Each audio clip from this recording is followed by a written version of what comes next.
Hello, મારી ચેનલમાં તમારું સ્વાગત છે।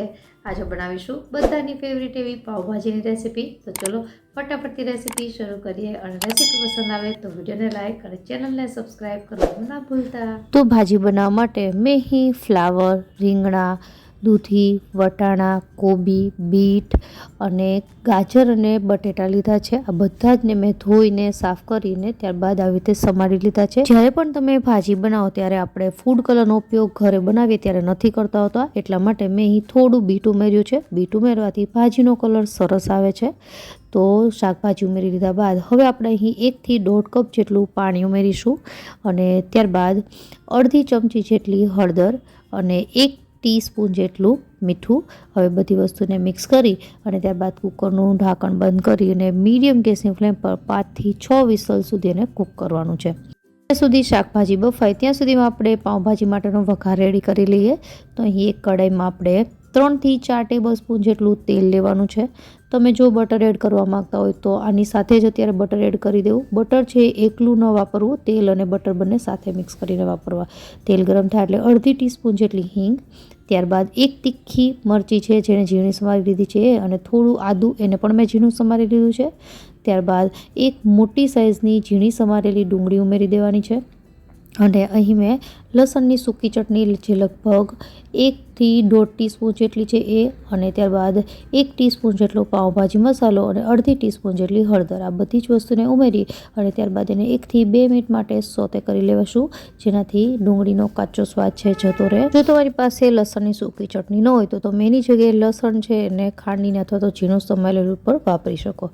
તો ડુંગળી છે સોતે થઈને તૈયાર થઈ ગઈ છે। હવે આપણે આમાં એડ કરીશું એક મોટું ઝીણું સમારેલું ટમેટું અને ટમેટાને આપણે એકદમ સોફ્ટ થાય ત્યાં સુધી કૂક કરવાનું છે। તો લગભગ 2 થી 3 મિનિટ જેવો સમય લાગશે। તેલ છૂટું પડે ત્યાં સુધી આપણે એને કૂક કરવાનું છે, એટલે ટમેટા છે સોફ્ટ થઈ જશે। તો તેલ છૂટું પડી ગયું છે, ચમચા વડે તમે આવી રીતે કરશો તો ટમેટા છે મેશ થઈ જશે। અને હવે આપણે આમાં ઉમેરીશું પાલક।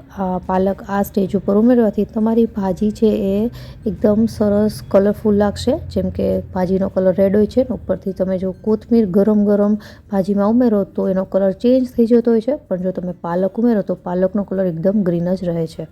તો પાલક છે જ્યાં સુધી ચડે છે ત્યાં સુધીમાં આપણું કુકર પણ ઠંડુ થઈ ગયું છે એ ચેક કરી લઈએ।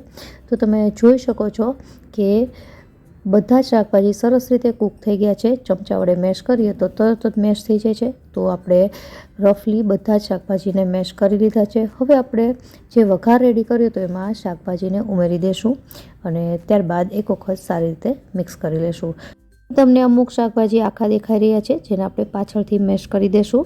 તો હવે કરીએ મસાલા। મસાલામાં 1.5 ટીસ્પૂન જેટલો ધાણાનો પાવડર અને કલર સરસ આવે એની માટે 1 ટીસ્પૂન જેટલું લાલ કશ્મીરી મરચું, અડધી ટીસ્પૂન જેટલો પાઉંભાજી મસાલો અને હવે આ બધી વસ્તુ મિક્સ કરી લેવાની છે। મીઠું છે એ પાછળથી આપણે ચેક કરીને ત્યારબાદ એડ કરવું, કારણ કે બાફવામાં પણ આપણે એડ કર્યું છે। તો હવે મેશરની મદદથી જે શાકભાજી તમને આખા દેખાઈ રહ્યા છે એને તમે મેશ કરી શકો છો। બજારમાં મળતી પાઉંભાજી છે તવામાં બનતી હોય છે, તો એનો જે તવો છે ખૂબ જ મોટો હોય છે, એટલા માટે એ લોકો મેશ કરતા જતા હોય છે અને બનાવતા જતા હોય છે। આપણી પાસે ઘરે જે કઢાઈમાં બનાવે છે એમાં તમે આવી રીતે પાછળથી મેશ કરીને પાઉંભાજી બનાવી શકો। હવે આપણે અહીં પાઉંભાજી છે એને ટેસ્ટ કરીને ચેક કરી લઈએ। જો મીઠાની જરૂર પડે તો થોડું એડ કરી દેવાનું। તો મને થોડું મીઠું ઓછું લાગી રહ્યું છે તો હું અડધી ટીસ્પૂન જેટલું ફરીથી મીઠું એડ કરીશ અને મિક્સ કરી લઈશ। હવે આપણે આ પાઉંભાજીને લો ગેસની ફ્લેમ પર 10 મિનિટ માટે એમને પકાવી લેશું અને ક્યાંય પણ જો શાકભાજી તમને આખા લાગી રહ્યા હોય તો એને આવી રીતે મેશ કરી દેવાના। પાઉંભાજીની કન્સિસ્ટન્સી જો આ સ્ટેજ ઉપર થોડી થીક હોય તો તમે થોડું પાણી એડ કરી શકો, પણ અહીં મારે પાણી એડ કરવાની બિલકુલ જરૂર નથી। કન્સિસ્ટન્સી એકદમ પરફેક્ટ છે। તો 10 મિનિટ બાદ તમે જોઈ શકો છો તેલ છૂટું પડી ગયું છે અને આપણી આ પાઉંભાજી તૈયાર થઈ ગઈ છે। કલર એકદમ ફૂડ કલર વગર પણ સરસ આવ્યો છે। તો બસ આપણી આ ભાજી તૈયાર થઈ ગઈ છે। હવે આપણે ગેસ બંધ કરી અને પાછળથી અડધા લીંબુનો રસ અને થોડા કોથમીરના પાન એડ કરી દઈશું। આ બંને વસ્તુ હંમેશા ગેસ બંધ કર્યા બાદ જ ઉમેરવી અને મિક્સ કરી લઈશું। હવે આ ગરમા ગરમ ભાજીને આપણે પરોઠા સાથે સર્વ કરીશું। તમે ઈચ્છો તો બ્રેડ અથવા તો પાઉં સાથે પણ સર્વ કરી શકો છો। તો આશા રાખું એકદમ સરળતાથી બની જતી આ પાઉંભાજીની રેસીપી તમને જરૂરથી પસંદ આવી હશે। ફરી મળીએ નવી રેસીપી સાથે, ત્યાં સુધી બાય બાય।